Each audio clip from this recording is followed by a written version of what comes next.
बच्चों, हमने कवि रत्न द्वयम पाठ को पढ़ा, उसका हिंदी अनुवाद भी समझा। अब हम इसका अभ्यास कार्य करेंगे, तो चलिए शुरू करते हैं। इसमें सबसे पहले इस पाठ के कठिन शब्द और उनके अर्थ दिए हुए हैं, जिसमें अभवत, हुआ, कथम, कैसे, किस कारण, पंचाक्षिका 55 श्लोकों से युक्त, अन्यत और मिश्रित, मिली हुई, स्मरन्ति याद करते हैं, स्मृतौ स्मृति में या याद में, प्राप्य प्राप्त करके या पाकर, कृत्वा करके, महद अत्यधिक।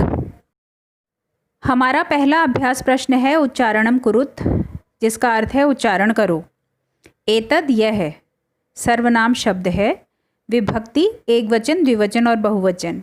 प्रथमा एषः एतौ एते, द्वितीया एतम एतौ एतान, तृतीया एतेन एताभ्याम एतै, चतुर्थी एतस्मै एताभ्याम एतेभ्ये,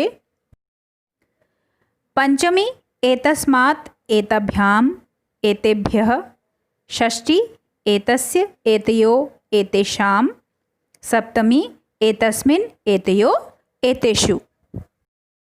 इसी प्रकार आपने भी इसका उच्चारण करना है या इसको पढ़ना है।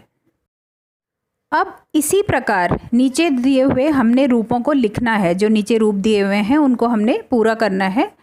जैसे विभक्ति दी हुई है एक वचन, द्विवचन, बहुवचन। उसमें प्रथमा दिया है स तौ ते, द्वितीया है तम तौ तान, तृतीया है तेन ताभ्याम तै, चतुर्थी लिखेंगे हम तस्मै ताभ्याम तेभ्यः, पंचमी तस्मात् ताभ्याम तेभ्यः, षष्ठी तस्य तयो तेषाम और सप्तमी तस्मिन् तयो तेषु। हमारा दूसरा अभ्यास प्रश्न है उदाहरणानुसारम परिवर्तनम कुरुत, जिसका अर्थ हुआ उदाहरण के अनुसार हमने परिवर्तन करना है। जैसे एषः बालक को हमने परिवर्तित करके लिखा स बालक, ऐसे ही एषः चषक स चषक, एतौ बालकौ तौ बालकौ ते बालकः, एते वृक्षाः तौ वृक्षौ ते वृक्षाः, एतस्य बालकस्य नाम रामः तस्य बालकस्य नाम रामः, एतस्य वृक्षस्य नाम देवदारुः, तो इसे हम लिखेंगे एतस्य वृक्षस्य नाम देवदारुः। एषः कक्षाध्यापकः अस्ति, तो हम इसे लिखेंगे स कक्षाध्यापकः अस्ति। एषः मम विद्यालयः अस्ति, स मम विद्यालयः अस्ति। एषः सुधाखण्डः अस्ति, स सुधाखण्डः अस्ति। हमारा तीसरा अभ्यास प्रश्न है चित्राणि दृष्ट्वा वाक्यानि रचयत। चित्र को देखकर आपने वाक्यों का निर्माण करना है। जैसे महर्षि वाल्मीकि का चित्र है, तो हम इसके लिए वाक्य बना हुआ है यहाँ पर, अयम महर्षि वाल्मीकि, अयम रामायणस्य रचनाकारः। ऐसे ही अब हम दूसरे चित्र के लिए भी वाक्य निर्माण करेंगे। इसमें महर्षि वेदव्यास जी का चित्र है, तो हम इसके लिए बनाएंगे एम महर्षि वेदव्यासः, अयम महाभारतस्य रचनाकारः। और तीसरे चित्र में है महाकवि कालिदासः, तो हम लिखेंगे अयम महाकवि कालिदासः, अयम रघुवंशमस्य रचनाकारः। हमारा चौथा अभ्यास प्रश्न है रिक्त स्थानानि पूर्यत, खाली स्थानों को भरना है हमने। जिसमें क है एषः लोकरत्न पंत गुमानी, तो हमने इसमें क्या भरा लोकरत्न पंतः। ख है एतस्य जन्म डैश अभवत, तो कहाँ जन्म हुआ था उनका, काशीपुरे, तो हम इसमें भरेंगे एतस्य जन्म काशीपुरे अभवत। ग है एषः उत्तराखंडस्य संस्कृतस्य महान कविः, तो हमने इसमें क्या भरा उत्तराखंडस्य संस्कृतस्य महान। घ है एषः सिद्ध कविः सदानंद डबरालः, और जो अंतिम है हमारा खालिस्तान वो क्या है, एतस्य संस्कृत महद योगदानम अस्ति, तो हमने इसमें संस्कृत और योगदानम दो शब्द भरे।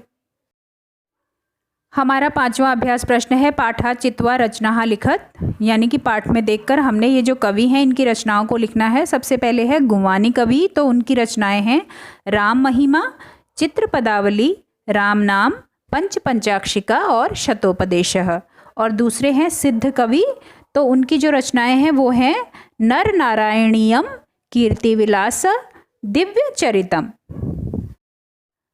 हमारा अगला अभ्यास प्रश्न है शुद्धम अशुद्धम चिन्हेन निर्दिशत, यानी कि हमें सही और गलत के चिन्हों से इनको दिखाना है, इनमें सही और गलत का चिन्ह लगाना है। जिसमें सबसे पहला है गुमानी कवेः जन्म काशीपुरे अभवत।